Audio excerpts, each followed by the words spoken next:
Hello friends, இந்த வீடியோவில் நம்ம எதை பற்றி பார்க்க போகிறோம்னா 10 ரூபாய்க்கு கீழே இருக்கிற டாப் 5 ஸ்டாக்ஸ் பற்றி தான் பார்க்க போகிறோம். நம்ம சேனலில் அடிக்கடி சொல்கிறது தான், இந்த மாதிரி பென்னி ஸ்டாக்ஸ் 20 ரூபாய்க்கு கீழே இருக்குது, 50 ரூபாய்க்கு கீழே இருக்குது, 10 ரூபாய்க்கு கீழே இருக்குது அப்படின்ற ஸ்டாக்கில் நம்ம இன்வெஸ்ட் பண்ணும்போது அந்த ஸ்டாக் வந்து 10 ரூபாய்க்கு கீழே, 50 ரூபாய்க்கு கீழே, 20 ரூபாய்க்கு கீழே ட்ரேட் ஆகுதுன்னா அந்த ஸ்டாக்குக்கு கீழே ட்ரேட் ஆகிறதுக்கு காரணம் இருக்கும், காரணம் வந்து இல்லாமல் இருக்காது. அதுக்கு முக்கிய காரணமாக வந்து சம் நெகட்டிவ் ஃபேக்டர்ஸ் இருக்கலாம், இல்லைனா பிஸ்னஸ் டெவலப்மெண்ட் இல்லாமல் இருக்கலாம். ஸோ அதையெல்லாம் நம்ம வந்து கன்சிடர் பண்ணி தான் நம்ம வந்து இன்வெஸ்ட் பண்ணணும். நல்ல ஃபண்டமெண்டலி ஸ்ட்ராங்கான ஸ்டாக்கு, நல்லா பெர்ஃபார்ம் பண்ணுற ஸ்டாக்ஸ்னால் அந்த ஸ்டாக் வந்து 500 ரூபாய்க்கு மேலே, 1000 ரூபாய்க்கு மேலே, 2000 ரூபாய்க்கு மேலே தான் இருக்கும். ஸோ அந்த மாதிரி ஸ்டாக்கில் நம்ம இன்வெஸ்ட் பண்ணும்போது கொஞ்சமாக நம்ம எந்த அளவுக்கு முடியுமோ அந்த அளவுக்கு இன்வெஸ்ட் பண்ணுறோம். ஒன் ஆர் டூ ஸ்டாக்ஸ் வாங்கிக்கலாம். பட் இந்த ஸ்டாக்கில் நம்ம வாங்கும்போது 100 ஸ்டாக் வாங்க முடியுது, 200 ஸ்டாக் வாங்க முடியுது, 500 ஸ்டாக் வாங்க முடியுதுன்னு சொல்லிட்டு அந்த மாதிரி போயிட்டு நம்ம இன்வெஸ்ட் பண்ணக்கூடாது.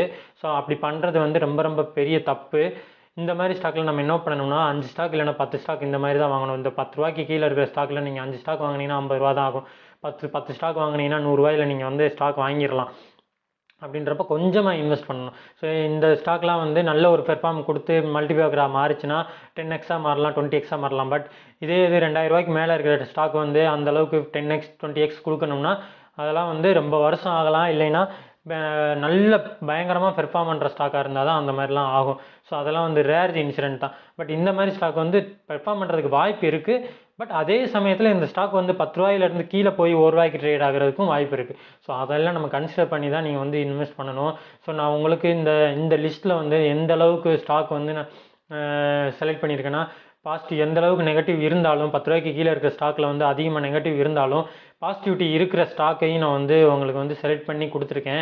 ஸோ அந்த மாதிரி நம்ம லிஸ்ட்டில் இருக்கிற ஃபஸ்ட்டு ஸ்டாக் எதுன்னு பார்க்கலாம். பாருங்கள், இந்த நம்ம லிஸ்ட்டில் இருக்கிற ஃபஸ்ட்டு ஸ்டாக் பாருங்கள், சின்காம் ஃபார்முலேஷன். இது வந்து ஃபார்மா செக்டரில் இருக்கிற ஸ்டாக்கு. இந்த ஸ்டாக்கோட கரண்ட் ப்ரைஸ் பாருங்கள் 11 ரூபா. மார்க்கெட் கேப் வந்து ஓரளவுக்கு நல்லா இருக்குது, 949 கோடி மார்க்கெட் கேப் இருக்கிற கம்பெனி. ஃபேஸ் வேல்யூ வந்து 1, டிவிடெண்ட் டீல் கொடுக்குறதே கிடையாது. அது மட்டும் இல்லாமல் ப்ரொமோட்டர்ஸ் ஹோல்டிங் வந்து 44% இருக்குது. நியர்லி 3% வந்து ப்ரொமோட்டர்ஸ் ஹோல்டிங் வந்து இன்க்ரீஸ் பண்ணியிருக்காங்க. ஸோ அதுவும் நல்லா கன்சிடர் பண்ண வேண்டிய விஷயம். டெப்ட் வந்து 22 கோடி இருந்தாலும் டெப்ட் ஈக்விட்டி வந்து 0.5க்கு கீழே தான் இருக்குது. ஸோ அதையும் நம்ம கன்சிடர் பண்ணணும். இவங்களோட பிஸ்னஸ் மாடல் பாருங்கள். இவங்க வந்து 200 ப்ராடக்ட்ஸ், 200 ஃபார்முலேஷனுக்கு மேலே மேனுஃபேக்சர் பண்ணி அதை வந்து மார்க்கெட் பண்ணுறாங்க. அது வந்து என்னென்ன ஃபார்மெட்டில் இருக்குதுன்னு பாருங்கள். டேப்லெட்ஸு, கேப்சூலு, லிக்விட் ஓரல்ஸு, ஸோ அந்த மாதிரி எல்லா ஃபார்ம்ஸ்லேயும் வந்து இருக்குது.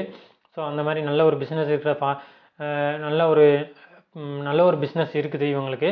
அது மட்டும் இல்லாமல் பாருங்கள், இவங்களுடைய லைஃப் டைம் ஹையான கிட்டத்தட்ட 12 ரூபாய்க்கு ட்ரேட் ஆகிட்டு இருந்தாங்க. அதை வந்து இப்போது ரீசெண்டாக 1 இயருக்கு மேலே 2 இயர்ஸாக நல்ல ஒரு பெர்ஃபார்ம் கொடுத்து மேலே ட்ரேட் ஆகிட்டு இருக்குது. இந்த 12 ரூபாய்க்கு மேலே நல்ல ஒரு பிரேக் கொடுத்து மேலே போச்சுன்னா நல்ல ஒரு பெர்ஃபார்ம் பண்ணுறதுக்கு வாய்ப்பு இருக்குது, நல்ல ஒரு மல்டிபேக்கராக மாறுறதுக்கு வாய்ப்பு இருக்குது. ஏன்னா இந்த ஸ்டாக் வந்து அந்தளவுக்கு வந்து நல்லா ஒரு பெர்ஃபார்ம் பண்ணிட்டு வருது. ஸோ அதையும் நம்ம வந்து பார்க்கணும். இங்கே பாருங்கள், company is expected to give good quarter ரிசல்ட்னு வேறு சொல்லியிருக்காங்க. பாருங்கள், இந்த ஸ்டாக் வந்து கொரோனானால இம்பேக்ட் ஆகி 5 கோடி வந்து ப்ராஃபிட் கொடுத்துருக்காங்க. அதுக்கு முன்னாடி டிசம்பர்லலாம் வந்து இந்த டைமில் மறுபடியும் கொரோனானால இம்பேக்ட் ஆகிட்டு 9 கோடி 10 கோடி நல்லா ப்ராஃபிட் கொடுத்தவங்க. கொஞ்சம் இம்பேக்ட் ஆனதுனால அடுத்த குவார்ட்டர் வந்து நல்ல ஒரு ரிசல்ட் கொடுத்துருக்குன்னு சொல்கிறாங்க. ஸோ அது மட்டும் இல்லாமல் இதை தான் நம்ம வந்து பார்க்கணும். இங்கே பாருங்கள், இந்த ஸ்டாக் வந்து இயர் ஆன் இயர் ப்ராஃபிட் பாருங்கள், 2010 கண்டினியூஸாக 4 கோடி, அதுக்கப்புறம் கீழே இறங்கிருச்சு, மறுபடியும் 4 கோடி, 6 கோடி, 9 கோடி, 10 கோடி, 10 கோடி, 11 கோடி, 9 கோடி, இப்போ 29 கோடி. நல்ல ஒரு கிராஜுவல் இம்ப்ரூவ்மெண்ட் நல்லாவே கொடுத்துட்டே வராங்க. ஸோ இந்த பெர்ஃபார்மன்ஸ் வந்து கண்டினியூஸாக இவங்க கொடுத்துட்டே வந்தாங்கன்னா அந்த லைஃப் டைம் ஹையான 12 ரூபீஸையும் பிரேக் பண்ணி மேலே போகிறதுக்கு நல்ல ஒரு சான்ஸ் இருக்குது. இந்த மாதிரி ஸ்டாக்கில் நம்ம கண்டிப்பாக இன்வெஸ்ட் பண்ணலாம். ஸோ இதான் வந்து இதனால தான் இந்த ஸ்டாக் வந்து நம்ம லிஸ்ட்டில் ஃபஸ்ட்டாக வேறு நான் வந்து ப்ளேஸ் பண்ணியிருக்கேன். இங்கே பாருங்கள், பேலன்ஸ் ஷீட்டும் கன்னியூஸாக இன்க்ரீஸ் ஆகிட்டே இருக்குது. டோட்டல் அசெட் வந்து பேலன்ஸ் ஷீட்டில் வந்து ரிசர்வ்ஸ் பாருங்கள் கன்னியூஸாக இன்க்ரீஸ் ஆகிட்டே இருக்குது. பாரோயிங்ஸ் வந்து இன்க்ரீஸ் ஆகிட்டே இருந்தாலும் டெப்ட் ஈக்விட்டியோட கம்பேர் பண்ணும்போது அது வந்து நெக்லிஜிபிளாக இருக்குது. ப்ளஸ் இந்த பிஸ்னஸ் வந்து இப்போ ப்ராஃபிட் வந்து நல்லாவே கொடுத்துட்டு இருக்காங்க. அதையும் நம்ம கன்சிடர் பண்ணணும். டோட்டல் அசெட் வந்து கன்னியூஸாக இன்க்ரீஸ் ஆகிட்டே இருக்குது. ப்ரமோட்டர்ஸ் ஹோல்டிங் பாருங்கள், இதில் வந்து நல்லா நோட் பண்ண வேண்டிய விஷயம் பாருங்கள், கிட்டத்தட்ட 39%லேருந்து இப்போ 44% மாறி இருக்குது 2 வருஷத்தில். ஸோ நல்ல ஒரு பெர்ஃபார்மன்ஸ், நல்ல ஒரு அது மட்டும் இல்லாமல் எஃப்ஐயும் இந்த ஸ்டாக்கில் வந்து இன்வெஸ்ட் பண்ண ஆரம்பிச்சிட்டாங்க. ஸோ நல்ல ஒரு சான்ஸ் நான் நினைக்கிறேன். இந்த ஸ்டாக் நல்லா பெர்ஃபார்ம் பண்ண வாய்ப்பு இருக்குது இந்த ஸ்டாக்கு. ஸோ இந்த ஸ்டாக்கில் வந்து அதுக்காக இந்த ஸ்டாக் வந்து நல்லா இருக்குது, நல்லா பெர்ஃபார்ம் பண்ணுதுன்னு சொல்லிட்டு மொத்த அமௌண்ட்டு நான் திரும்ப சொல்கிறது இதுதான். ஸோ மொத்த அமௌண்ட்டை நீங்கள் போட்டுறாதீங்க, கொஞ்சமாக இன்வெஸ்ட் பண்ணுங்கள். 10 ஸ்டாக் 20 ஸ்டாக் மேக்ஸிமம் வாங்கலாம். ஸோ அந்த மாதிரி நல்ல ஒரு பெர்ஃபார்ம் பண்ணுற ஸ்டாக்கு. நெக்ஸ்ட்டு நம்ம லிஸ்ட்டில் இருக்க ஸ்டாக் வந்து ஜீனஸ் பேப்பர் அண்ட் போர்ட்ஸ். இவங்க வந்து பேப்பர் தயாரிக்கிறது வந்து 100 GSM to 400 GSM ரேஞ்சில் வேரி பண்ணி இவங்க வந்து பேப்பர் வந்து தயாரிக்கிறாங்க. இவங்களுடைய கரண்ட் ப்ரைஸ் வந்து 11. டெப்ட் வந்து 40 கோடி இருக்குது, பட் நெக்லிஜிபிள் தான். 0.11% தான் இருக்குது டெப்ட் ஈக்விட்டி. ப்ரொமோட்டர்ஸ் ஹோல்டிங் வந்து 50%, 50.5% சேஞ்ச் இன் ப்ரொமோட்டர் ஹோல்டிங் ப்ளஸ்ஸாக இருக்குது. 0.01% வந்து அதிகப்படுத்தியிருக்காங்க. மற்றபடி டிவிடெண்ட் வந்து இந்த கம்பெனி கொடுக்குறதே கிடையாது, அதுவும் வந்து நோட் பண்ணணும். மேக்ஸிமம் சார்ட் இது 1 இயர் சார்ட் பாருங்கள். 1 இயருக்கு முன்னாடி 4 ரூபாய்க்கு ட்ரேட் ஆகிட்டு இருந்த ஸ்டாக் இப்போ வந்து 10 ரூபாயில் ட்ரேட் ஆகிட்டு இருக்குது. மேக்ஸிமம் சார்ட்டும் பார்த்துடலாம். நம்ம மேக்ஸிமம் சார்ட் பாருங்கள். மேக்ஸிமம் சார்ட்டும் ஓரளவுக்கு ரொம்ப மோசம்லாம் கிடையாது. இதேமாதிரி இந்த ஸ்டாக் வந்து 2018 வந்து 14 ரூபாய் டச் பண்ணிவிட்டு கீழே இறங்கினது ஸ்டாக் மறுபடியும் மேலே ஏறிட்டு இருக்குது. ஸோ இதே பெர்ஃபார்மன்ஸ் நல்லா கொடுக்குறதுக்கு வாய்ப்பு இருக்குது. இப்போ பாருங்கள், ஆல்மோஸ்ட் டெப்ட் ஃப்ரீன்னு சொல்லியிருக்காங்க. ஸோ அதான் 0.11% தான் இருக்குது. அது மட்டும் இல்லாமல் company to expected to cute quarter result. So இதுவும் வந்து நல்லா நோட் பண்ண வேண்டிய விஷயம். புக் வேல்யூவோட இந்த ஸ்டாக் வந்து 0.77 டைம் மட்டும்தான் இந்த ஸ்டாக் வந்து கூட ட்ரேட் ஆகிட்டு இருக்குது. ஸோ இதுவும் வந்து நல்ல பாசிட்டிவான விஷயம். ப்ளஸ் இந்த ஸ்டாக்கோட குவார்ட்டர் ரிசல்ட் பார்த்துடலாம். குவார்ட்டர் ரிசல்ட் பாருங்கள். கொரோனாவில் இம்பாக்ட் ஆனது நெகட்டிவ் ரிசல்ட்டுக்கு போயிட்டு மறுபடியும் பாசிட்டிவ் ரிசல்ட் கொடுத்துட்டு கொஞ்சம் இம்பாக்ட் ஆனதுனால மறுபடியும் 3 கோடி 5 கோடியிலேருந்து 3 கோடி குறைஞ்சிருக்காங்க. நெக்ஸ்ட் குவார்ட்டரில் நல்ல ஒரு ரிசல்ட் கொடுத்துருக்கோம்னு சொல்லிடுறாங்க. ஸோ லைஃப் டைம் ஹையான 5 கோடிக்கு மேலே வந்து trade. So life time high 5.68 இருக்குது. ஸோ அதையும் தாண்டி நமக்கு வந்து ரிசல்ட் கொடுக்கும்னு சொல்லிட்டு நம்பிக்கை எதிர்பார்க்கலாம். ப்ளஸ் இயர் ஆன் இயர் ப்ராஃபிட்டும் வந்து நல்லாவே இருக்குது. 8 கோடி ஓரளவுக்கு அப்படியே ஸ்டாக்னண்ட்டாக இருக்குது. 10 to 8 5 கோடிக்குள்ளே ட்ரேட் ஆகிட்டு இருக்குது. 10க்கு கீழே 8 கோடியில் தான் இருக்குது. ஸோ இதுவும் வந்து நல்ல ஒரு பெர்ஃபார்மன்ஸ் தான், பரவாயில்ல. ரிசர்ச் பாருங்கள். ரிசர்ச் கண்டினியூஸாக இன்க்ரீஸ் ஆகிட்டே இருக்குது. டோட்டல் அசட்டும் கண்டினியூஸாக இன்க்ரீஸ் ஆகிட்டே இருக்குது. ப்ரொமோட்டர்ஸ் ஹோல்டிங் பார்த்துடலாம். ப்ரொமோட்டர்ஸ் ஹோல்டிங் 50.48%லேருந்து 49.2%, 0.02% வந்து இன்க்ரீஸ் ஆகிருக்குது. ஸோ ஓரளவுக்கு நல்லா இருக்குது. எல்லா விஷயமும் கொஞ்சம் ஓரளவுக்கு நல்லா இருக்குன்னு சொல்லலாம் இந்த ஸ்டாக்கில். நெக்ஸ்ட்டு நம்ம லிஸ்ட்டில் இருக்கிற ஸ்டாக் வந்து எவிக்சியா லைஃப் கேர் ஸ்டாக்கு. இவங்களோட கரண்ட் ப்ரைஸ் பாருங்கள் 12 ரூபா. இவங்களுடைய மார்க்கெட் கேப் வந்து 397 கோடி. இவங்களுடைய டெப்ட் பாருங்கள். டெப்ட் வந்து 7.18 86 கோடி இருந்தாலும் 0.10% தான் டெப்ட் ஈக்விட்டி. ஸோ நெக்லிஜிபிள் தான், ஆல்மோஸ்ட் நெக்லிஜிபிள். ப்ரொமோட்டர்ஸ் ஹோல்டிங் நல்லாவே இருக்குது. சேஞ்ச் இன் ப்ரொமோட்டர்ஸ் ஹோல்டிங் கிடையாது. பேஸ் வேல்யூ வந்து 2 இருக்குது. டிவிடெண்டில் இந்த மீனிங் கொடுக்குறது கிடையாது. இந்த ஸ்டாக்கோட கரண்ட் ப்ரைஸ் பாருங்கள். இது சார்ட் பேட்டர்ன் பாருங்கள். இங்கே பாருங்கள், 1 இயராகவே வந்து இந்த சார்ட் வந்து கீழே இறங்கிட்டே தான் இருக்குது. லைஃப் டைம் ஹையும் பார்த்துடலாம். லைஃப் டைம் ஹையை ரீச் ஆகிட்டு கீழே இறங்கிட்டே இருக்குது. ஸோ இது இருந்தாலும் பட் இந்த கம்பெனி வந்து expected to cute quarter result வேறு சொல்லியிருக்காங்க. அது மட்டும் இல்லாமல் நல்லாவே பெர்ஃபார்ம் பண்ணிகிட்டு இருக்குது. ஓரளவுக்கு அப்படியே ஸ்டாக்னண்ட்டாக பெர்ஃபார்ம் பண்ணிகிட்டே இருக்குது. சார்ட் மட்டும் தான் கீழே இறங்கிட்டே இருக்குது. ஸோ இந்த மாதிரி ஸ்டாக்கில் வந்து நம்ம இன்வெஸ்ட் பண்ணும்போது ரொம்ப எந்த அளவு கம்மியாக இன்வெஸ்ட் பண்ணணுமோ அந்த அளவு கம்மியாக இன்வெஸ்ட் பண்ணிக்கலாம். பாருங்கள், நெட் ப்ராஃபிட் வந்து 0.47%, 47 க்ரோர்ஸ் வந்து ப்ராஃபிட் கொடுத்துருக்காங்க. நெக்ஸ்ட் குவார்ட்டர் வந்து நல்ல ஒரு ரிசல்ட் எதிர்பார்க்குறேன்னு சொல்லியிருக்காங்க. ஸோ 1 க்ரோருக்கு மேலே நம்ம வந்து எதிர்பார்க்கலாம் இந்த கம்பெனிகிட்ட இருந்து. Balance sheet year on year ப்ராஃபிட்டும் வந்து அதே அளவு தான் இருக்குது. மார்ச் 2020 வந்து 5 கோடி ப்ராஃபிட் கொடுத்துருக்குது. 2021 வந்து 1 கோடி கொடுத்துருக்காங்க. ஸோ நல்ல ஒரு ரிசல்ட்டு, அதுவும் வந்து நல்ல ஒரு பெர்ஃபார்ம் பண்ணலாம். ஸோ அப்படியே தான் இருக்குது, ஒரே அளவு தான் இருக்குது. பார்க்கலாம் இந்த ஸ்டாக் வந்து எந்த அளவுக்கு பெர்ஃபார்ம் பண்ணுது. Expected to cute quarter result வேறு சொல்லியிருக்காங்க. ஸோ எந்த அளவுக்கு ரிசல்ட் கொடுத்துருக்கு அப்படின்றத பார்த்துட்டு வேணும்னா இந்த ஸ்டாக்கில் வந்து நம்ம இன்வெஸ்ட் பண்ணலாம், பார்க்கலாம். நெக்ஸ்ட்டு பாருங்கள், இந்த ஷேர் ஹோல்டிங் பேட்டர்ன் பாருங்கள். இந்த ஸ்டாக்கோட இந்த ஸ்டாக் வந்து 1 இயராக வந்து பெர்ஃபார்மன்ஸ் வந்து நல்லா கீழே இறங்கிட்டே இருந்தாலும் இந்த ஸ்டாக்கோட ப்ரொமோட்டர்ஸ் ஹோல்டிங்கும் ப்ளஸ் இந்த ஸ்டாக்கோட எஃப்ஐஐ வந்து கண்டினியூஸாக இன்க்ரீஸ் ஆகிட்டே இருக்குது. ஸோ இதனால தான் இந்த மேக்ஸிமம் இந்த ஸ்டாக்கை வந்து நான் பிக்கப் பண்ணதுக்கு காரணமே இது தான். இங்கே பாருங்கள், எஃப்ஐஐ வந்து எந்த காரணமும் இல்லாமல் வந்து அவங்க இன்வெஸ்ட் பண்ண மாட்டாங்க. இந்த ஸ்டாக் வந்து எந்த அளவுக்கு வந்து இம்ப்ரூவ் பண்ணியிருக்காங்கன்னு பாருங்கள்.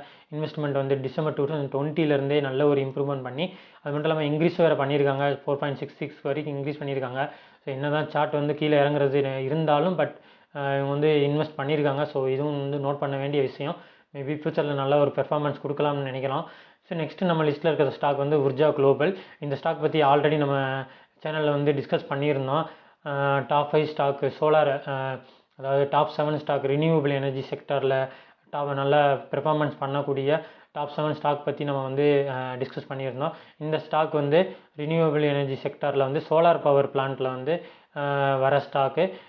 இப்போது நாங்கள் ஆல்ரெடி நம்ம சொல்லியிருந்தோம், கவர்மெண்ட் ஆஃப் இந்தியா வந்து ரினியூவபிள் எனர்ஜி ஆல்மோஸ்ட் வந்து மாறுறதுக்கு வந்து நல்ல ஒரு ட்ரை பண்ணிகிட்ருக்காங்க. அதில் வந்து சோலாருக்கு தான் வந்து கிட்டத்தட்ட 40%, 100% மாறலான்னு பண்ணலாம்னு நினைக்கிறாங்கன்னா, அவுட் ஆஃப் 100% வந்து 60% வந்து சோலாருக்கு மட்டும் வந்து கான்சன்ட்ரேஷன் பண்ண போகிறாங்கன்னா, அந்தளவுக்கு வந்து சோலார் இப்போ ரிலேட்டடாக இருக்கிற கம்பெனிஸ்லாம் வந்து நல்ல ஒரு பெர்ஃபார்மன்ஸ் பண்ணுறது வாய்ப்பு இருக்குது. ஸோ உர்ஜா குளோபல் வந்து நல்ல ஒரு பெர்ஃபார்மன்ஸ் பண்ணுறதுக்கு வாய்ப்பு இருக்குது. ஸோ இவங்க வந்து உங்களுக்கு கரண்ட் ப்ரைஸ் பாருங்கள், ரூ. 7, 7.65. உங்களுடைய மார்க்கெட் கேப் வந்து 388 கோடி. டெப்ட் வந்து 5 கோடி இருந்தாலும் 0.03 தான், ஆல்மோஸ்ட் நெக்லிஜிபிள். ஸோ 1 இயராக வந்து இந்த ஸ்டாக் வந்து ஒரே அளவு தான் ட்ரேட் ஆகிட்டு இருக்குது, அதையும் நோட் பண்ணலாம். ஸோ இந்த ஸ்டாக்கோட குவார்ட்டர் ரிசல்ட் பாருங்கள், குவார்ட்டர் ரிசல்ட்டும் அதே அளவு தான் மெயின்டைன் பண்ணிட்டு இருக்குது. பட் நல்ல ஒரு பெர்ஃபார்மன்ஸ் பண்ணுறதுக்கு வாய்ப்பு இருக்குது. ஸோ ஆல்ரெடி இந்த ஸ்டாக் பற்றின நம்ம டீட்டெயில்ஸ்லாம் நம்ம சொல்லியிருந்தோம். ஸோ நல்ல ஒரு இன்வெஸ்ட் பண்ணவும் ஆரம்பிச்சிட்டாங்க சோலார் ரிலேட்டடாக இருக்கிறதும். ஸோ அந்த இதை பற்றின டீட்டெயில்ஸ் வந்து நம்ம அந்த டாப் 7 ஸ்டாக் பற்றின டீட்டெயில்ஸை வந்து நான் உங்களுக்கு ஐகார்டில் கொடுக்குறேன். டாப் 7 ரினியூவபிள் எனர்ஜி செக்டர், அதை பாருங்கள். பார்க்காதவங்க பாருங்கள். எந்த அளவுக்கு வந்து கவர்மெண்ட் ஆஃப் இந்தியா வந்து ரினியூவபிள் எனர்ஜி செக்டரில் வந்து இன்வெஸ்ட் பண்ண போகிறாங்க அப்படின்றது ஃபுல் டீட்டெயில்ஸ் வந்து நம்ம சொல்லியிருப்போம், அதை பற்றி பாருங்கள். நெக்ஸ்ட்டு இந்த ஸ்டாக்கோட ஷேர் ஹோல்டிங் பேட்டர்ன் பாருங்கள். ஷேர் ஹோல்டிங் பேட்டர்ன் வந்து ஓரளவுக்கு அதே அளவு தான் இருக்குது, குறைஞ்சிருந்தாலும் அதே அளவு மெயின்டைன் பண்ணுறாங்க. ஸோ அதையும் நம்ம நோட் பண்ணணும். ஸோ அடுத்து இவங்க வந்து சோலாரில் வந்து நல்லா இன்வெஸ்ட் பண்ணதுக்கப்புறம் நல்லா பெர்ஃபார்ம் பண்ணுறதுக்கு வாய்ப்பு இருக்குது. கொஞ்சமாக இன்வெஸ்ட் பண்ணலாம் இந்த ஸ்டாக்கில். நெக்ஸ்ட்டு நம்ம லிஸ்ட்டில் இருக்கிற ஸ்டாக் வந்து Lloyds ஸ்டீல் இண்டஸ்ட்ரீஸ்.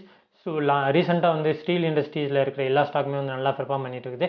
அந்த வகையில் இந்த ஸ்டாக்கும் நல்லா பெர்ஃபார்ம் பண்ணிட்டு இருக்குது. கரண்ட் ப்ரைஸ் பாருங்கள், ரூ. 7. மார்க்கெட் கேப் வந்து 625. டெப்ட் வந்து இது ஆல்மோஸ்ட் நெக்லிஜிபிள் தான், 0.40 crores. ப்ரொமோட்டர்ஸ் ஹோல்டிங் வந்து 53% இருக்குது. லைஃப் டைம் சார்ட் பாருங்கள். லைஃப் டைம் சார்ட் வந்து கன்னியூஸாக அந்த இன்க்ரீஸ் ஆகிட்டே தான் இருக்குதுன்னு சொல்லலாம். லைஃப் டைம் கையான $4 ரீச் ஆகி மேலே போயிட்டுருக்குது. ஸோ இதுக்கு காரணம் வந்து ஃபுல் அண்ட் ஃபுல் ரீசன் வந்து ரீசெண்டாக வந்து ஸ்டீல் செக்டரில் இருக்கிற எல்லா ஸ்டாக்குமே வந்து பெர்ஃபார்ம் பண்ணிட்டு இருக்குது. அந்த வகையில் பார்க்கும்போது இந்த ஸ்டாக்கும் வந்து நல்லாவே பெர்ஃபார்ம் பண்ணிட்டு இருக்குன்னு சொல்லலாம். பாருங்கள், நெகட்டிவாக ரிசல்ட் கொடுத்துருந்த லாஸ்ட் 2 குவார்ட்டர்ஸாக வந்து நெகட்டிவாக ரிசல்ட் கொடுத்தது. இந்த குவார்ட்டர் செப்டம்பர் 2020 இந்த குவார்ட்டரில் வந்து கிட்டத்தட்ட 2 கோடி வந்து ப்ராஃபிட் கொடுத்துருக்காங்க. ஸோ அதனால தான் இந்த ஸ்டாக் வந்து நல்ல அந்தளவுக்கு வந்து நல்ல இம்ப்ரூவ்மெண்ட் ஆகிருக்குது. ஸோ ரொம்ப இன்க்ரீஸ் ஆகிருக்கிறதுனால இந்த ஸ்டாக்கில் வந்து அதுக்காக நல்ல ரொம்ப இன்வெஸ்ட் பண்ணிடாதீங்க, கொஞ்சமாக இன்வெஸ்ட் பண்ணுங்கள். ஸோ அதையும் நம்ம வந்து நோட் பண்ணிக்கிறணும். ப்ளஸ் இந்த ஸ்டாக்கோட ஷேர் ஹோல்டிங் பேட்டர்ன் பாருங்கள். லாஸ்ட்டு 2 குவார்ட்டர்ஸாகவே வந்து நல்ல ஒரு இம்ப்ரூவ்மெண்ட் கொடுத்துருக்காங்க. 46%லேருந்து டக்குன்னு 53% வந்து இன்க்ரீஸ் பண்ணியிருக்காங்க. ஸோ இதுவும் ஒரு காரணம். நல்லா பெர்ஃபார்ம் பண்ணுறதுக்கு வாய்ப்பு இருக்குது ஃப்யூச்சரில். ஸோ கொஞ்சமாக இன்வெஸ்ட் பண்ணுங்கள். ஏன்னா இந்த ஸ்டாக் வந்து ஆல்ரெடி நல்ல ஒரு ப்ரைஸ் ரேஞ்சில் இருக்குது. பாருங்கள், ரூ. 7 மேலே ட்ரேட் ஆகிட்டு இருக்குது. கிட்டத்தட்ட 4 மாதத்துலேயே 6 மாதத்துலேயே வந்து ரூ. 1 இப்போ ரூ. 7 ட்ரேட் ஆகிடுது. 7 மடங்கு இன்க்ரீஸ் ஆகிருக்குது. ஸோ அதை பார்த்து தான் நம்ம இன்வெஸ்ட் பண்ணணும். ஓகே ஃப்ரெண்ட்ஸ், இந்த வீடியோவில் நம்ம டாப் 5 ஸ்டாக்ஸ் அண்டர் ₹10 இருக்கிற ₹10 ரேஞ்சில் இருக்கிற ஸ்டாக் பற்றி பார்த்தோம். இந்த வீடியோ உங்களுக்கு பிடிச்சிருந்தா லைக் பண்ணுங்கள், ஷேர் பண்ணுங்கள், மறக்காமல் நம்ம சேனலுக்கு சப்ஸ்கிரைப் பண்ணுங்கள். Thank you friends.